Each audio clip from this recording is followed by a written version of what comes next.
우리 교회가 해야 될 일들이 다 포함이 되어 있다고 생각이 됩니다. 항상 기도하는 교회, 항상 감사하는 교회, 또 그 다음에 또 뭐였죠? 하나님의 뜻을 이루어가는 교회. 그래 되면 교회 개역 504주년 이제 기념 예배가 그대로 그 뜻이 담겨져 있고, 또 우리 교회 창립 38주년인데 그 의미가 그대로 담겨져 있다. 또 이렇게만 하면 된다. 이렇게 분명히 믿습니다. 우리 찬양대는 오늘 찬양을 부르시니까 더 잘하겠죠? 먼저 우리 예루살렘 성전 모형도를 좀 보여드리겠습니다. 예루살렘 성전은 크게 우리 세 개가 있었다고 볼 수가 있습니다. 자, 저기 제 첫 번째 성전은 솔로몬 성전이죠. 장막이나 이런 것은 아주 옛날부터 있었지만은, 그러나 건물로서의 최초의 성전은 솔로몬 성전입니다. 그러나 저 솔로몬 성전이 이제 아수르와 바빌론에게 나라가 망하면서 성전도 다 무너지게 되었죠. 그 다음에 이제 바벨론 포로에서 돌아와서 이제 스룹바벨을 중심으로 해서, 오늘 여기 본문에 보면 학개 선지자가 성전 다시 건축하자 하나님께서 말씀하신다, 그렇게 이제 말씀을 전하죠. 그래서 솔로몬, 스룹바벨과 그 다음에 여호수아와 백성들이 모여서 성전을 건축한 것이 두 번째 스룹바벨 성전입니다. 그런데 스룹바벨의 성전의 모형도는 없습니다. 왜냐하면 세 번째 헤롯 성전이, 헤롯 왕이 이제 저 스룹바벨 성전의 그 남아 있는 부분을 재건축을 해서 헤롯 성전을 저렇게 이제 이루은 것인데, 그 모형도가 저기에 있습니다. 자, 지금은 어떻게 되어 있을까요? 지금 현재 예루살렘 성전이 있을까요?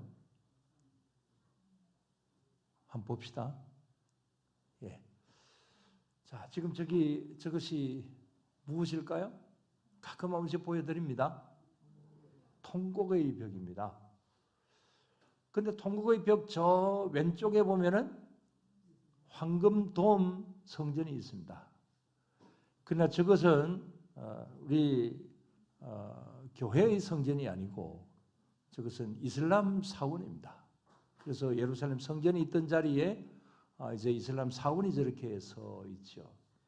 그것도 지붕에 황금으로 덮여져 있는 아주 화려한 것이지만, 그러나 우리를 볼 때는 굉장히 뼈아픈 그러한 것입니다. 그래서 저 성전을 빼앗기 위하여서 십자군 전쟁이 일어나기도 하고 그러기도 했죠. 아무튼 저기 남아있는 것이, 성전의 벽이 조금 남아있는 것이 바로 저기 통곡의 벽입니다. 그래서 이스라엘 사람들은 저기 통곡의 벽 앞에 가서 눈물로 이렇게 하나님 앞에 지금도 호소를 하고 있죠. 우리가 성전을 지어야 되는데 성전을 빼앗겨버리고, 이런 면으로 지금도 그렇게 애통해하고 있습니다. 자, 오늘 본문의 내용을 말씀을 드리면, 하나님께서 학개 선지자에게 내 성전을 재건축해라, 그런 면으로 이제 말씀을 하시면서 그것을 스룹바벨과 또 그 다음에 대제사장 여호수아에게, 백성들에게 일러주어라. 그래서 학개 선지자가 이제 하나님의 말씀을 그들에게 일러줍니다. 그것이 1장 13절에서 14절 말씀입니다. 1장 13절 14절 다 같이 봅시다. 그때에 여호와의 사자 학개가 여호와의 위임을 받아 백성에게 말하여 이르되, 여호와가 말하노니 내가 너희와 함께 하노라 하니라. 여호와께서 스알디엘의 아들 유다 총독 스룹바벨의 마음과 여호사닥의 아들 대제사장 여호수아의 마음과 남은 모든 백성의 마음을 감동시키시매 그들이 와서 만군의 여호와 그들의 하나님의 전 공사를 하였으니, 그랬습니다.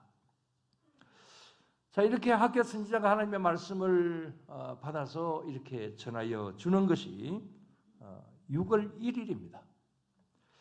근데 이 말에 얼마나 적극적으로 순종을 했는지 성전 건축을 빨리 시작을 합니다.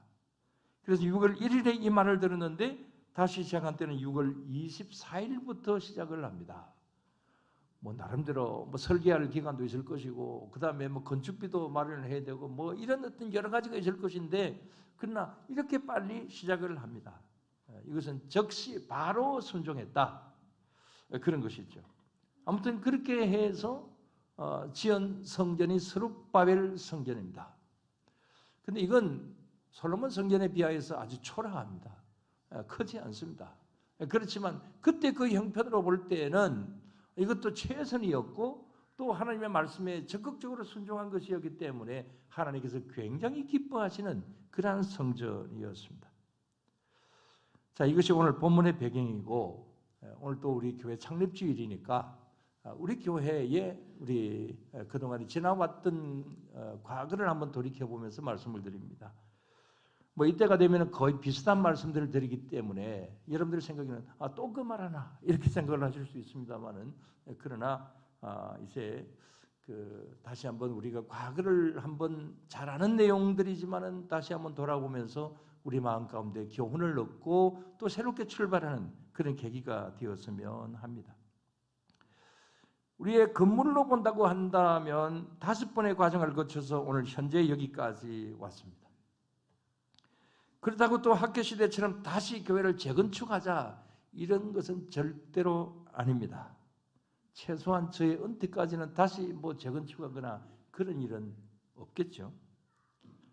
그러나 외형의 건축은 지금 현재 우리에게는 필요치 않지만, 항상 매일 내적인 재건축은 항상 시작이 늘 되어야 되는 것이죠. 지난주에는 이런 면으로 우리 자신의 인생의 재건축을 말씀을 드렸습니다마는, 오늘은 본문을 중심으로 해서 우리 교회의 과거와 그 다음에 현재와 또 미래 한번 점검을 해보면서, 또 마틴 루터가 그때는 어떻게 해서 또 어떤 자세로 이제 일을 했는가, 그런 것도 잠시 말씀을 드립니다. 자, 먼저 드릴 말씀은 여기 재건축을 시작한 학계와 이 지도자들, 백성들, 어떻게 그렇게 빨리 재건축을 할 수가 있었을까? 그건 한마디로 설명을 하자면 1장 14절 말씀 우리가 방금 보았습니다마는, 거기 보면 감동이라고 하는 말씀이 나옵니다. 자, 14절 한 중간쯤 보면은 마음과 남은 모든 백성의 마음을 무엇시키심에? 감동시키심에, 그랬습니다. 자, 이 감동이라고 하는 말을 가끔 말씀을 드릴 때가 있습니다만, 이 감동이라는 말은 전에 성경에 보면 흥분으로 되어 있습니다. 그래서 흥분, 감동 같은 말입니다. 이 원어로 보면 우르라고 하는 말입니다. 눈을 뜨다, 흥분, 감동 그런 뜻인데요. 자, 이건 뭐냐면 하나님께서 우리 사람들을 통하여서 어떤 일을 시키실 때에 우리의 마음 가운데 하나님께서 막 흥분을 주신다는 거예요. 막 감동을 주신다는 거죠. 그래서 막 가슴이 뛰고, 그 다음에 이거 안 하면 안 될 것 같은 어떤 느낌도 들기도 하고, 그래서 하나님께서 우리들의 마음 가운데 이 감동, 흥분을 주셔서 그 일을 하게 하시는 그런 가운데 있다라고 하는 그런 것이죠. 이걸 인체적으로 본다면은 도파민, 그 다음에 아드레날린이라고 하는 호르몬이 이제 작동을 해가지고, 그래서 이런 어떤 평소에 생각하지 않았던 그것을 생각하게 되고, 그래서 감동으로 결정을 하고 그렇게 된다는 거죠. 남녀간의 연애를 할 때에 막 눈에 불이 튀잖아요. 저는 안 그랬습니다만, 어쨌든 그래가지고 이제 결혼하고 그러잖아요. 삼자가 볼 때는 아닌데. 아무튼 어떤 중요한 일들에 있어서는 맨 마음으로는 못하는 거죠.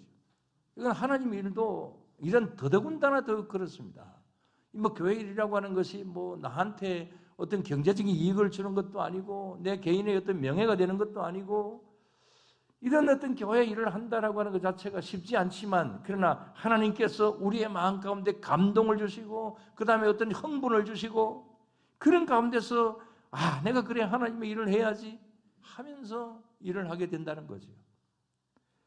자, 학계와 여기에 스룹바벨, 제사장 여호수아, 백성들, 그 마음속에 하나님께서 무엇을 주셨다는 거예요? 감동을 주셨어요.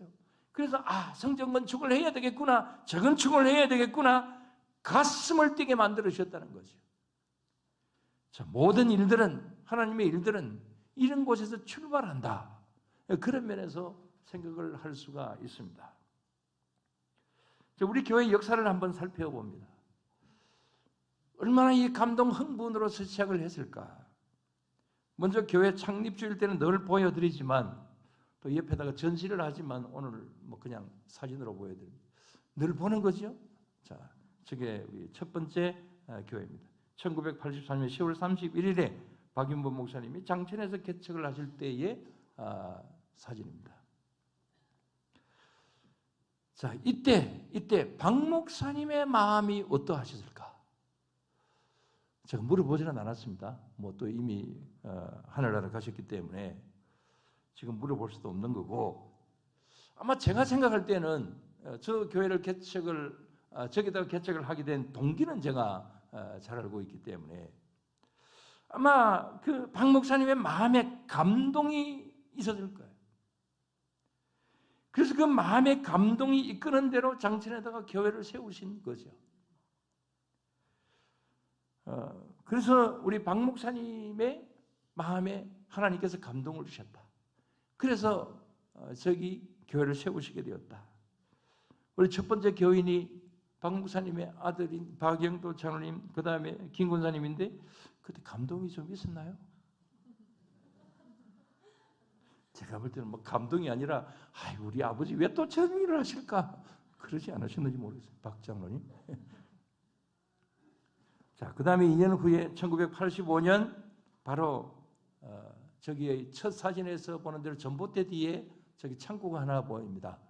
저 창고를 개조를 해서 지금 현재 두 번째 교회의 모습을 이제 갖추게 됩니다. 저때도 아마 이제 우리 박 목사님이 저 창고를 이렇게 바라보시면서 저걸 교회로 하면 좋겠다라고 하는 그런 마음의 생각을 많이 가지셨겠죠.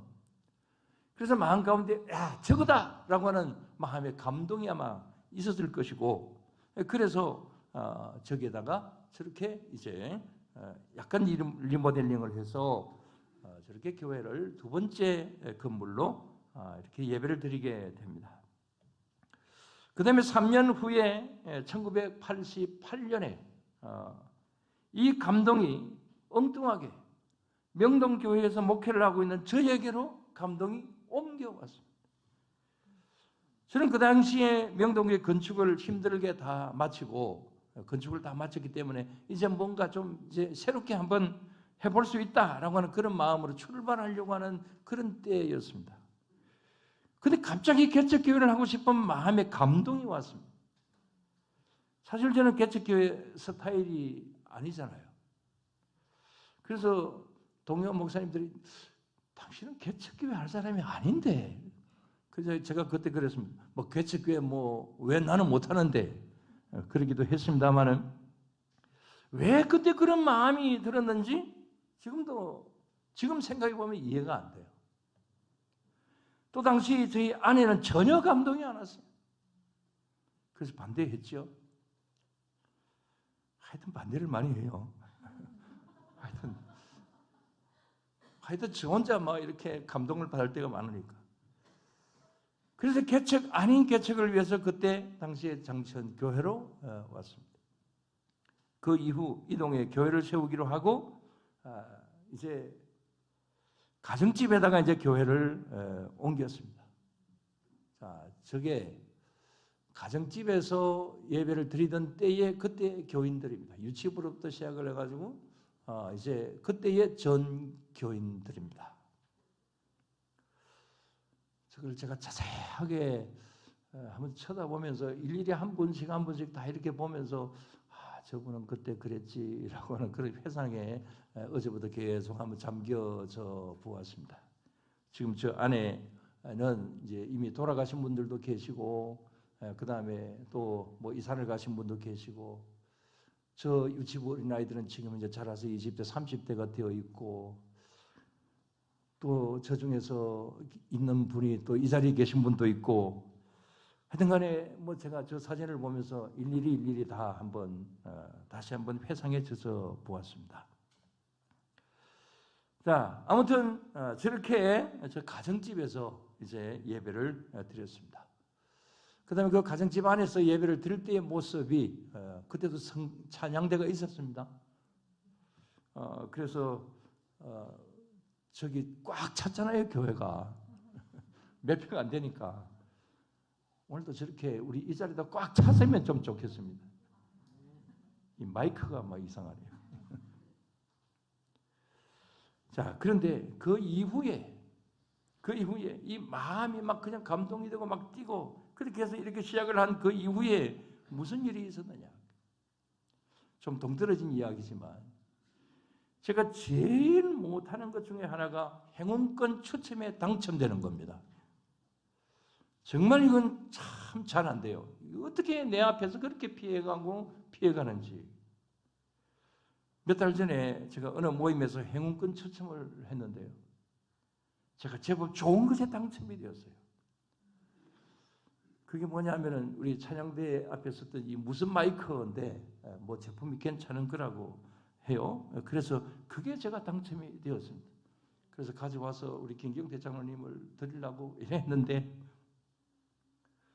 그러니까 사회자가 하는 이야기가, 제가 받으러 뛰어나가는데 사회자가 하는 이야기가, 이정희 목사님은 은퇴가 몇 년 얼마 남지 않았는데 이게 필요하겠어요? 이러더라고요.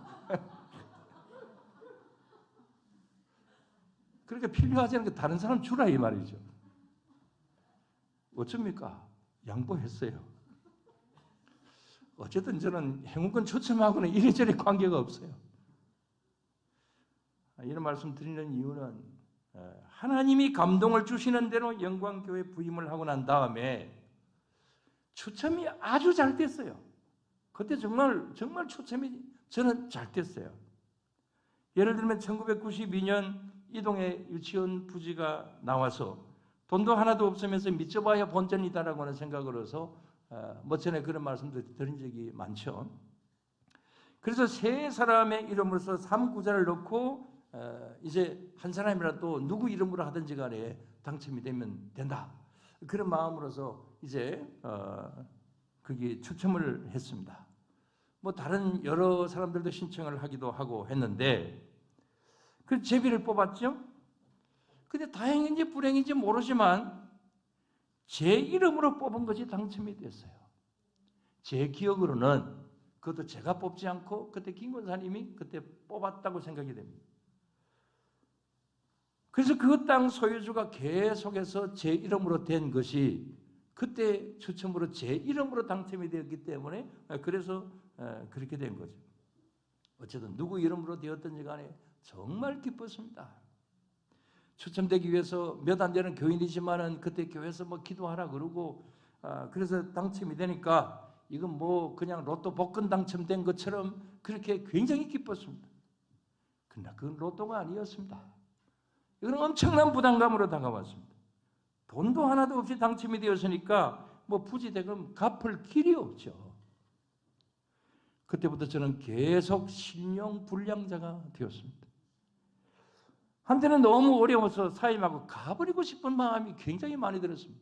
제 마음으로는 보따리 많이 썼어요. 그러나 무엇이 발목을 잡습니까? 이 부지가 누구 이름으로 되어 있어요? 제 이름으로 되어 있으니까 뭐 제가 대한민국 어디를 가든지 제 이름으로 나는 올 것 아닙니까? 그래서 그때 만약에 김 권사님 이름으로 탁 되어버렸으면 그냥 다 맡겨버리고 내가 그냥 갚버리면 되는데, 그러나 지금 생각해 보면은 하나님께서 맨 처음에 저의 마음에 감동을 주신 그것을 계속해서 연결을 시켜 주셔서 그렇게 하신 것이다. 이런 것을 그렇게 지금도 그렇게 믿습니다. 그 다음에 진짜 좋은 추첨이 하나 됐어요. 이건 몇 천만 원의 가치가 있는 그런 추첨에 제가 당첨이 되었어요. 그게 뭐냐면 부지대금을 갚을 길이 없어서 쩔쩔매고 있을 때에 그때 마침 창원에 저희 마을과 집이 창원공단에 수용이 되게 되고 그 다음에 보상을 받게 되었습니다. 그래서 이제 부모님들을 설득을 시켜서 교회 유치원 부지의 일부를 저희들이 매입하고 동생에게 유치원을 하도록 하자. 이렇게 제가 설득을 잘 시켜가지고 이제 그렇게 부모님들이 허락을 하고 그렇게 되었습니다. 그러나 그게 문제가 아닙니다. 이게 이제 보상이 잘 나와야 되는데 이 보상이 계속해서 지지부진한 거예요. 그래서 지금 교회는 아주 급하고 그 다음에 이 보상은 언제 될지 모르고 그래서 마을 주민들이 일어나서 데모를 했습니다. 저도 거기서 동참한다고 한 것이 제가 좀 말빨이 세다고 저보고 위원장 하라 그래가지고 그래서 제가 주민 대표가 되었습니다. 그래서 창원시와 계속 다투고 협상을 해서 이제 결국 창원 사림동의 주택부지와 상가를 분양을 받게 되었습니다. 근데 또 어느 필지를 분양을 받을 것인가 또 이게 예민하잖아요. 뭐 좋은 자리도 있고 뭐 나쁜 자리도 있고 뭐 나쁜 자리라기보다도 이쪽 부지는 그래도 가치가 있고 저쪽 부지는 조금 덜하고 뭐 이런 게 있잖아요. 그러니까 또 주민들끼리 막 다툼이 일어납니다. 그래서 결국은 그럼 추첨을 하자 이렇게 이제 되게 된 거예요. 근데 제가 위원장이었기 때문에 제가 제일 먼저 뽑으면 어떻게 보면 내가 위원장이니까 내가 제일 먼저 뽑는다 할 수도 있지만 그러나 그러면 또 말이 나올 것 같아가지고 다른 사람 다 뽑고 난 다음에 마지막 한 장 남은 것을 제가 하기로 했어요. 그래서 맨 마지막에 남은 거 제가 선택할 것도 없고 딱 한 장 남았으니까 그게 제 것이 되었습니다. 근데 이게 웬일입니까? 그 많은 부지 중에서 양쪽가 도로가 있고 상가도 할 수 있는 가장 좋은 땅을 제가 차지한 거예요. 그것도 제가 뽑은 것이 아니고 마지막 남은 거 사람들이 피하고 피해가지고 그 가장 좋은 것은 남겨놓았어요.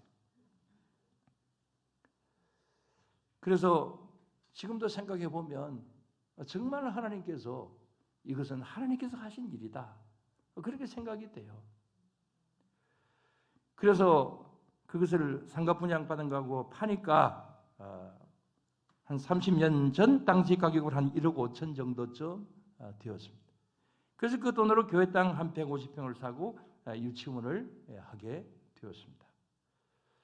교회는 이제 부지 대금을 어느 정도 이제 갚을 수가 있었습니다. 저는 생각을 할 때에 그때 그 추첨은 조금 전에 말씀을 드린 대로 하나님께서 역사하시지 않으시면 그건 안 되는 것이었습니다. 그래서 다른 땅하고는 그때 당시로 한 2천만 원 정도는 차이가 났다고 그렇게 생각이 됩니다. 근데 그 이후로는 지금까지 행운권 추첨 거의 안 됩니다. 아마 하나님께서 두 번이나 내게 좋은 기회를 줬으니까 이제는 안 해도 된다. 뭐 그런 거 아니겠나 이렇게 생각이 되는데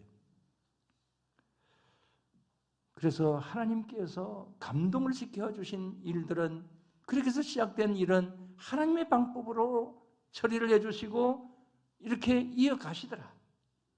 이것을 저는 분명히 믿습니다. 또 그런 믿음으로 살아가고 있습니다. 그 다음에 교회 부지 대금은 갚았지만은 교회 건축할 돈이 없습니다. 그러나 믿음으로 설계를 했습니다.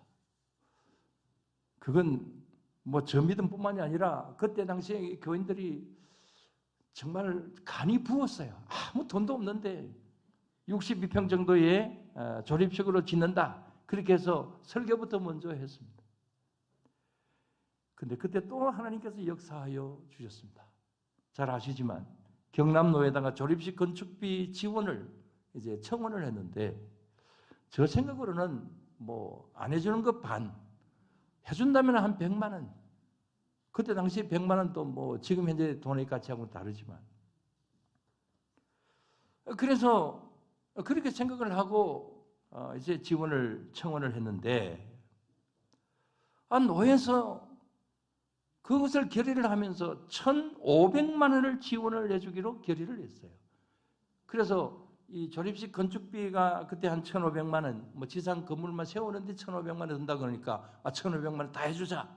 그래가지고 결의를 했어요. 정말 그건 기적이었습니다.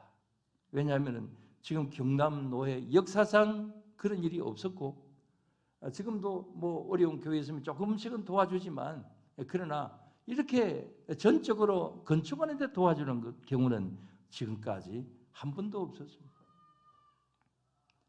결국 하나님께서 그때 그 당시에 노회원들의 마음을 감동시켜 주셔가지고 그래서 그런 결의를 하게 되었다.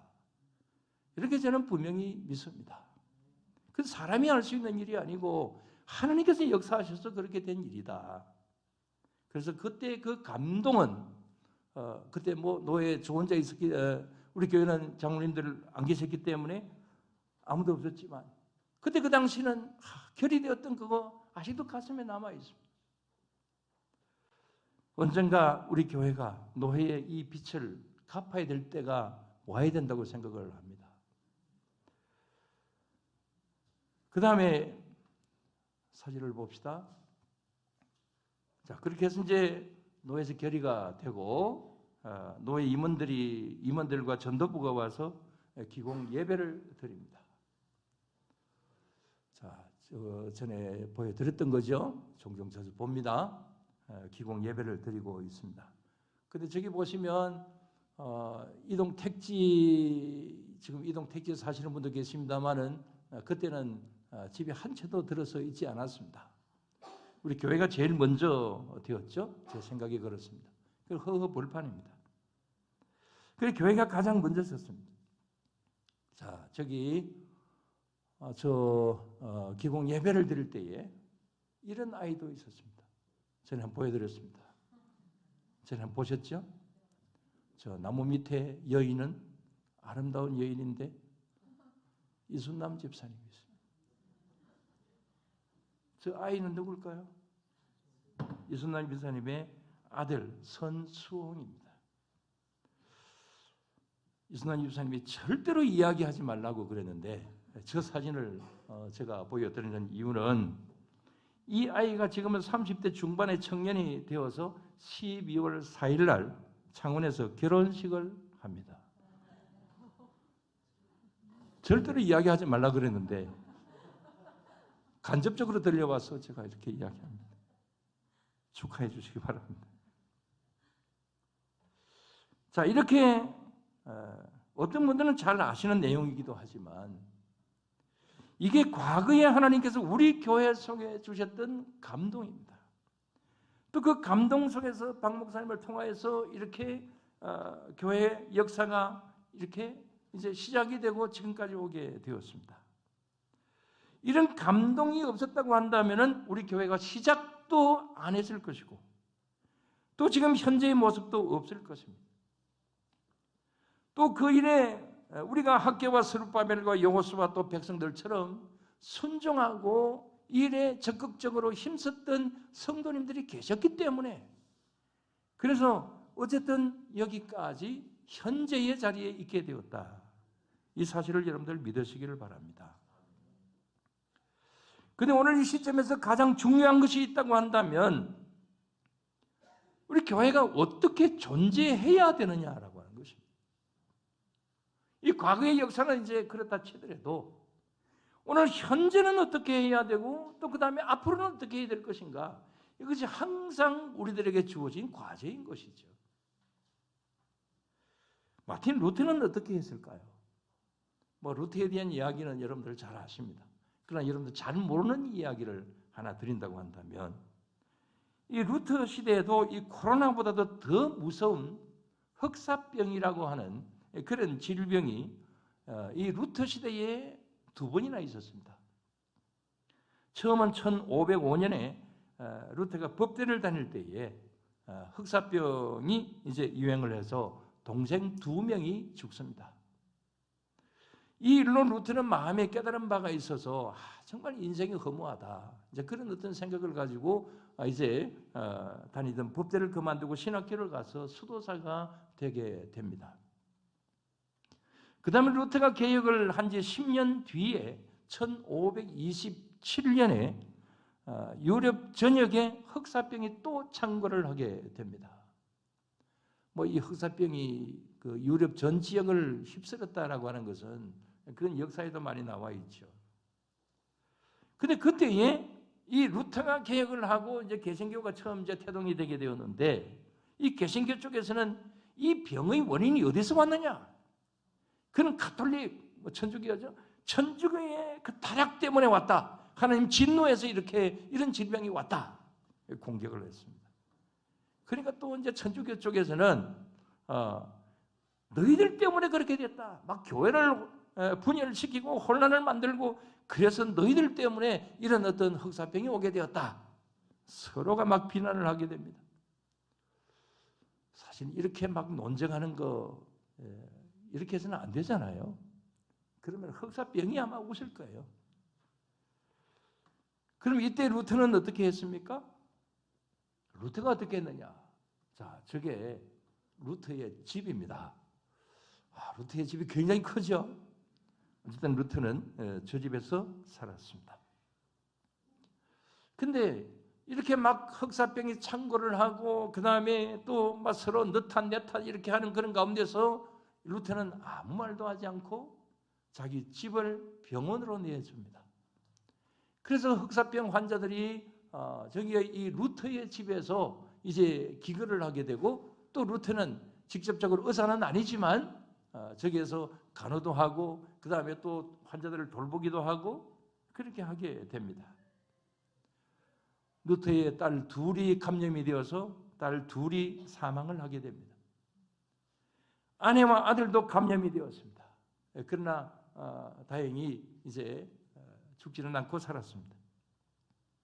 그뿐만이 아닙니다.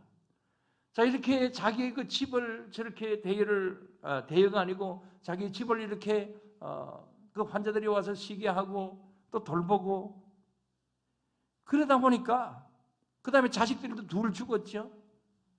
이런 정말 어려운 어떤 그런 가운데 있는데, 이 일에 대하여서 이 가톨릭 쪽에서, 천주교 쪽에서도 막 공격을 합니다. 또 자신이 개혁하는 교회 쪽에서도 막 루터를 공격을 합니다. 왜냐하면 이 감염자들은 빨리 저 변두리로 내보내고 격리를 시켜야지, 그리고 이 수많은 환자들을 그냥 그대로 두면 어떻게 하느냐. 물론 의사가 와서 저기 치료도 하고 이제 그렇게 한 것이지만, 도심지 한복판에다가 이렇게 두면 어떻게 하느냐. 양쪽에서 맹 비난을 합니다. 자, 지금의 관점으로 볼 때 루터의 당시의 이 행동들이 이게 뭐 좋게 보아야 되느냐 아니면은 나쁘게 보아야 되느냐라고 하는 것은 현대의 관점으로서는 좀 판단하기가 쉽지는 않습니다. 그러나 이렇게 비난을 할 때에 루터는 이런 이야기를 합니다. 나는 이런 환자들을 버리고 내가 갈 수가 없다. 나 한 사람이라도 나를 필요로 하는 사람들 곁에 있는 것이 하나님께서 지금 나의 마음 가운데 감동을 주시는 거다. 그래서 비록 내가 감염이 되어서 내가 어떻게 된다 할지라도 나는 지금 현재 나를 필요로 하는 이 한 사람을 위하여서, 이 많은 사람들을 위해서 내가 일하지 않을 수가 없다. 이렇게 말을 했다고 합니다. 저는 이 말이 정말 좋습니다. 내 목숨도 위태롭지만 하나님의 백성을 조금이라도 돌보겠다라고 하는 그 신앙적인 결단, 이거 아무나 할 수 있는 일은 아니지 않습니까? 그런 면에서 오늘 우리의 현실은 어떻습니까? 그렇다고 루터처럼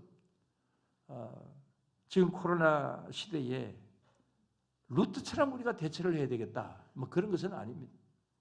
뭐 그때는 의료진이나 여러 가지 환경이 열악했기 때문에 뭐 거쳐갈 병원도 없으니까 자기의 집을 병원으로 내어주고 그렇게 한 것이겠지만, 뭐 지금은 그런 것은 아니니까 그렇게 할 필요까지는 없겠지만, 그러나 이러한 시대에 우리가 어떻게 해야 될 것인가? 이제 위드 코로나가 이제 된다고 하는데, 뭐 어느 정도는 이제 그 위기에서는 벗어날 수가 있겠죠. 그러나 코로나보다도 더 무서운 교회의 무너짐, 이것이 지금 현재 우리의 현실 앞에 있습니다. 이런 가운데서 우리는 어떻게 해야 될 것인가? 이게 현재 우리가 고민해야 될 문제이고 또 그 다음에 우리 교회들이 고민해야 될 문제입니다. 루터는 이런 분으로 고민을 많이 하다가 그때 그 당시 형편으로서 자기 집을 내어놓는 그런 가운데 있게 되기도 했습니다만은 지금 우리의 현실은 어떻습니까?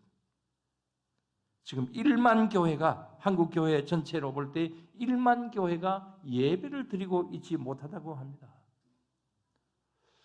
이것은 뭐 주로 이제 미자립 교회나 이제 이런 교회들에서 그런데 뭐 그냥 교인들이 한 10명 정도 뭐 이렇게 20명 이렇게 모이는 어떤 작은 교회들을 속에서 이 그나마도 뭐 코로나가 없을 때라도 뭐 그렇게 한 10명 정도 모이는 그 교회가 뭐 이래 이제 코로나 때문에 나오지를 못하다 보니까 지금 이제 아예 그냥 예배를 드리고 있지 못하다라고 하는 거죠. 1만 교회가 예배를 드리지 못하고 있다. 교인들도 추풍 낙엽처럼 떨어지고 있습니다.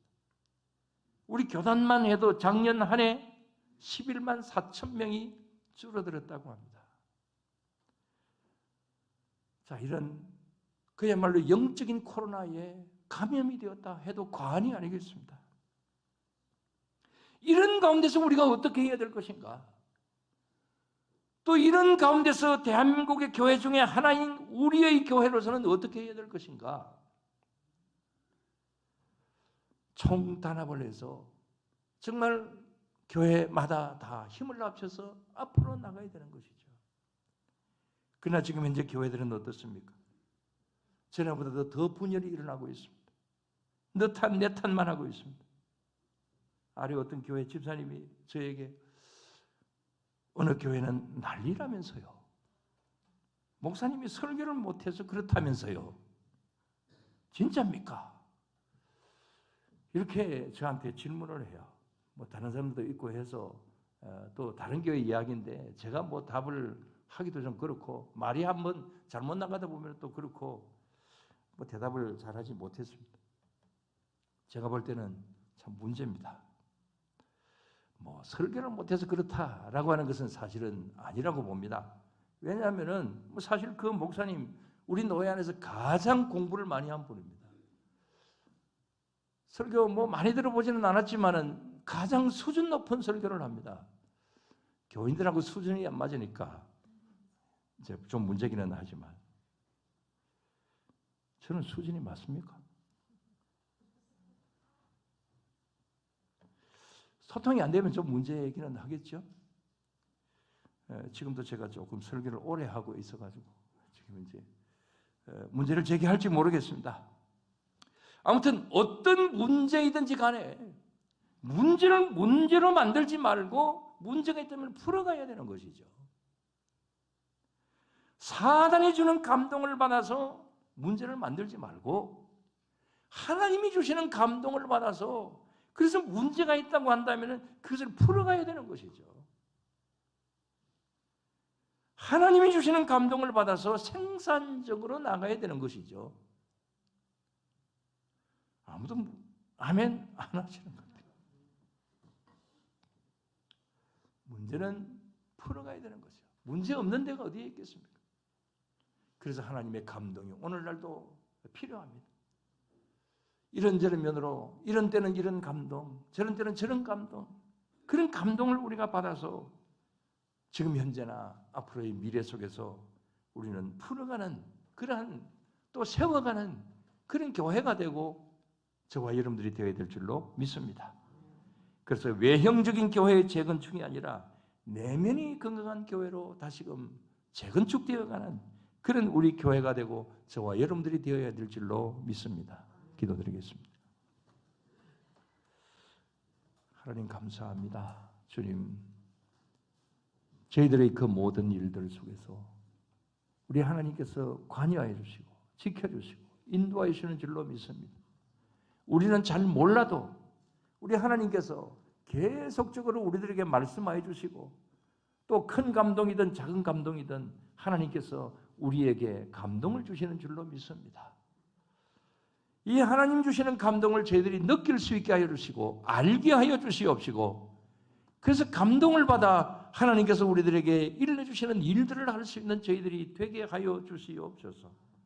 38년 전에 하나님께서 박윤범 목사님의 마음속에 감동을 주시어서 교회를 시작하게 하여 주시었고, 또 그 이후로 지금까지 우리 여러 성도님들을 통하여서 하나님의 감동으로 여기까지 오게 된 줄로 믿습니다.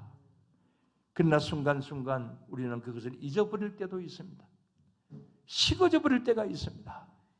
그러나 주님, 그러지 않도록 우리를 늘 항상 독려하여 주시옵시고, 그래서 주님의 뜻을 더욱더 세워가는 그런 우리 모두가 언제나 다 되게